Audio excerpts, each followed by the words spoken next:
Hello students, class 12 maths के सभी students का स्वागत है।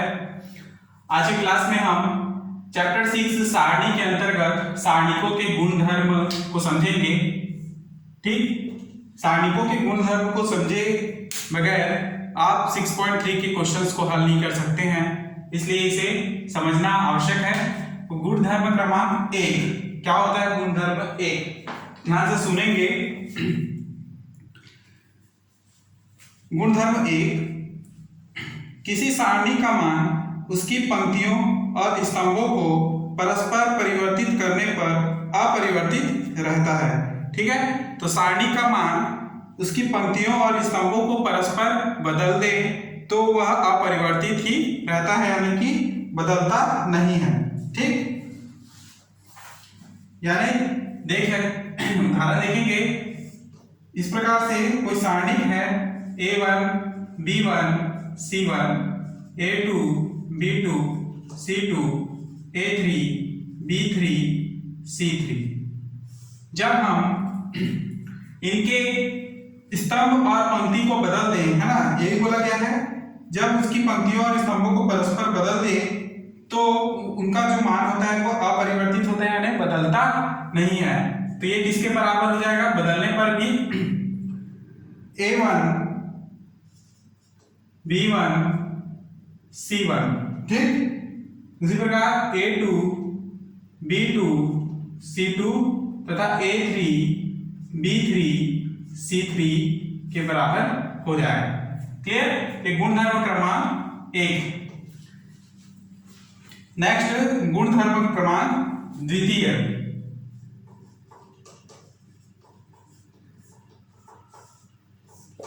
तो गुणधर्म क्रमांक द्वितीय को समझेंगे कि यदि किसी सारणी की किन्हीं दो पंक्तियों या स्तंभों को आपस में बदल दिया जाए। ठीक है, मान लीजिए कोई सारणी है गुणधर्म क्रमांक 2 का, सारणी है ये A1 B1 C1। ठीक, A2 B2 C2 तथा A3 B3 और C3, ये जो सारणी है, तो सारणी की किन्हीं दो पंक्तियों या स्तंभ को आपस में बदल दिया जाए तो सारणी का संख्यात्मक मान वही रहता है, किंतु उसका चिन्ह बदल जाता है। तो इसका जो संख्यात्मक मान वही होगा। ठीक है, जब इसकी पंक्तियों और स्तंभों को बदल दिया जाए, पंक्तियों या स्तंभों को, कि यहाँ पे A1 B1 C1 जो है सेकंड पंक्ति में आ जाएगा और A2 B2 C2 जो है फर्स्ट पंक्ति में आ जाएगा, यानी कि A2 B2 C2, फिर A1 B1 C1 और तीसरा रो जो है वो इसी प्रकार से रहेगा A3 B3 C3।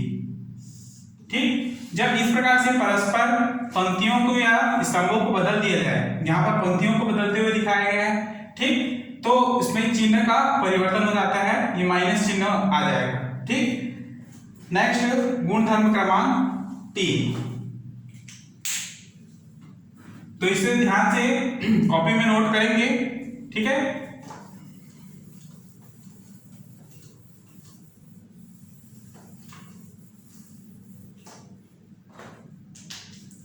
तो गुणधर्म तीसरा, गुणधर्म तीसरा क्या कहता है, ये ध्यान से सुनेंगे। यदि किसी सारणी की दो पंक्तियां या स्तंभ सर्वसम हो, मान लीजिए कोई सारणी है जिसकी दो पंक्तियां समान हो, यानी सर्वसम हो, जैसे कि A1 B1 C1। ठीक है, फिर पुनः A1 B1 C1 और फिर दिया है A3 B3 C3। ठीक, ये इस प्रकार से सारणी है। तो कहा गया है कि यदि किसी सारणी की कोई दो पंक्तियां या स्तंभ सर्वसम है, यानी कि सर्वसम यानी कि दोनों जो पंक्तियां होंगी, पहली पंक्ति और दूसरी पंक्ति, उनके सभी एलिमेंट्स समान होंगे। जैसे यहाँ A1 B1 C1 है तो दूसरी पंक्ति भी A1 B1 C1। इस प्रकार से जब सारणी प्राप्त हो तो सारणी का मान क्या हो जाता है? शून्य हो जाता है। ठीक है, जब पहली और दूसरी पंक्ति के एलिमेंट समान हो तो सारणी का मान हो जाता है 0। ये गुणधर्म क्रमांक तीसरा। नेक्स्ट गुणधर्म क्रमांक चौथा।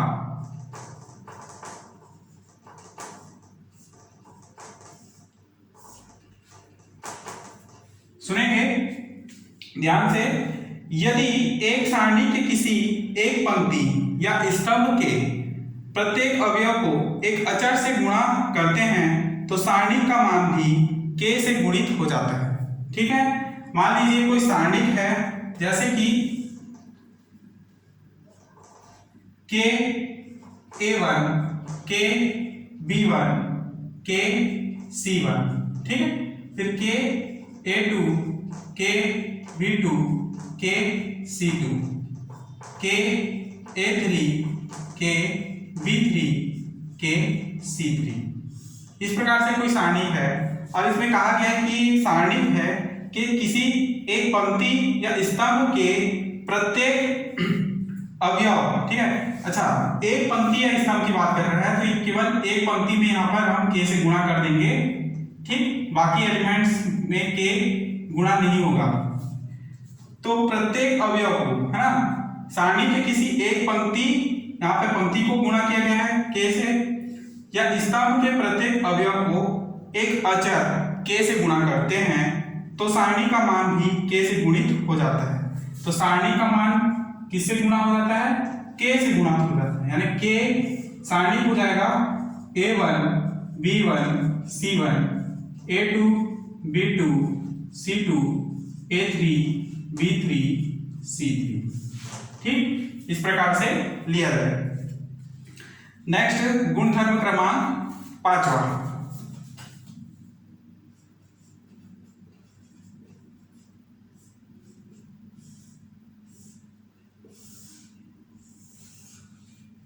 ठीक, तो गुणधर्म पांचवे में, यदि किसी सारणी के किसी भी पंक्ति या स्तंभ के सभी अवयव शून्य हो, ठीक है, यदि कोई सारणी है कि किसी पंक्ति या स्तंभ के सभी अवयव या एलिमेंट्स शून्य हो तो उस सारणी का मान भी शून्य हो जाता है। जैसे कि यहाँ पर दिया है डेल बराबर सारणी है, पहली पंक्ति को यदि पूरे एलिमेंट्स को 0 कर दे, 0 0 0, ठीक, दूसरा पंक्ति जो है b1, b2, b3 और तीसरा पंक्ति c1, c2, c3 है, तो इसका मान क्या हो जाएगा? शून्य हो जाएगा। ठीक, जब भी कोई सारणी में इस प्रकार से पहला पंक्ति या स्तंभ आपको शून्य, सभी एलिमेंट जो हैं शून्य दिखाई दे तो उसका मान क्या होगा? शून्य ही प्राप्त होगा। नेक्स्ट गुणधर्म क्रमांक 6 को समझेंगे।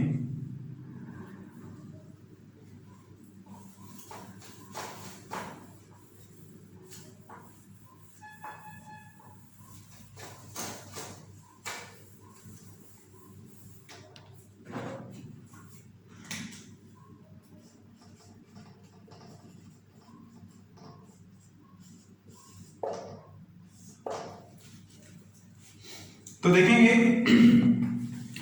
गुणधर्म क्रमांक 6, यदि एक सारणी की एक पंक्ति या स्तंभ के, मान लीजिए कोई सारणी है ये इस प्रकार से a1 plus lambda 1, a2 plus lambda 2 और a3 प्लस लैम्डा 3, इसको हम लैम्डा कहते हैं। इस प्रकार से जो साइन होता है उसको लैम्डा के द्वारा दर्शाया जाता है, ठीक है।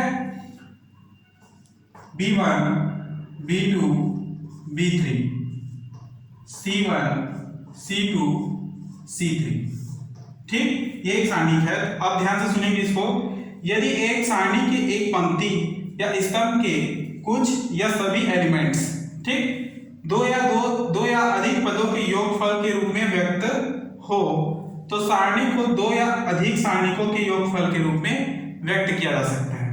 यदि देखिए सारणी में देखेंगे पहला जो पंक्ति है इसमें दो एलिमेंट्स जो हैं आपस में योगफल में है।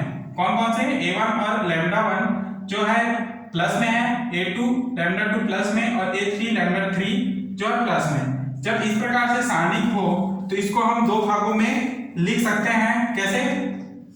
सारणी a1 A2 और A3, फिर B1 B2 B3, C1 C2 C3, ठीक। बीच में प्लस चिन्ह है तो लिखेंगे प्लस, उसके बाद λ1 λ2 λ3, और ये सेकंड और थर्ड रो जो है समान रहेंगे।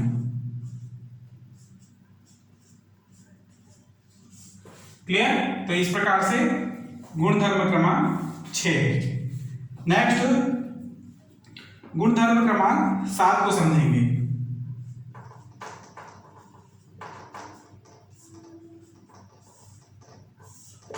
ठीक, गुणधर्म क्रमांक 7 में क्या कहा गया है, ध्यान से सुनेंगे इसको। यदि एक सारणी के किसी पंक्ति या स्तंभ के प्रत्येक अवयव में दूसरी पंक्ति या स्तंभ के संगत के समान गुणजों को जोड़ दिया जाए तो सारणी का मान वही होता है। अर्थात देखिए, मान लीजिए कोई सारणी है, ठीक है, A1 B1 और C1, ठीक। नीचे है A2 B2 C2 और फिर है A3 B3 C3। इस प्रकार से सारणी दिया। कहा गया है कि एक सारणी के किसी पंक्ति या स्तंभ के प्रत्येक अवयव में दूसरी पंक्ति या स्तंभ के संगत अवयवों के समान गुणजों को जोड़ दिया जाए, ठीक है। तो यहाँ पर A1 में क्या, दूसरी पंक्ति A2 के गुणजों को गुणा करके इसमें हम जोड़ देते हैं, ठीक है। A2 का गुणज है m, है ना, और A3 का गुणज है m। तो यहाँ पे MA2 को हम पहले A1 में जोड़ेंगे, MA2, फिर प्लस करके MA3 को इस प्रकार से जोड़ देते हैं, ठीक। उसी प्रकार से B1 plus MB2 plus MB3, ठीक। उसी प्रकार C1 में हम जोड़ेंगे MC2 प्लस MC3। तो इस प्रकार से जब भी आपको सारणी मिले तो उसका मान जो होता है हमेशा सारणी का मान वही हो जाता है। जैसे A1 B1 C1, A2 B2 C2 तथा A3 B3 C3, ठीक। ये गुणधर्म क्रमांक 7 है।